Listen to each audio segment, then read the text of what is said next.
شعرونه دي چې که ستا د بل په لاس کې واک نه وي، که ستا د بل په لاس کې واک نه وي، ته به د جنګ د اور خشاک نه وي. که ستا د بل په لاس کې واک نه وي، ته به د جنګ د اور خشاک نه وي. که ستا د سوچ زاویه سمه وي نو، که ستا د سوچ زاویه سمه وي نو، ته به شهید زه به هلاک نه وي. چې اعتدال کې د عادل عدل وي،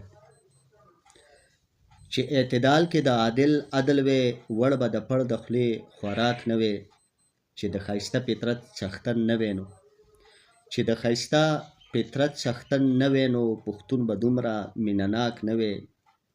دوی به زمونږ په مال مزې کړې وي، دوی به زمونږ په مال مزې کړې وي، که مو نیتونه ورته پاک نه وي. حسنه بیا هم ګزاره کېدله، حسنه بیا هم ګزاره کېدله، خو چې دشمن دومره چالاک نه وي. که ستا د بل په لاس کې واک نه وي، ته به د جنګ د اور خشاک نه وي. که ستا د سوچ زاویه سمه وي نو، ته به شهید زه به هلاک نه وي، ته به شهید زه به هلاک نه وي.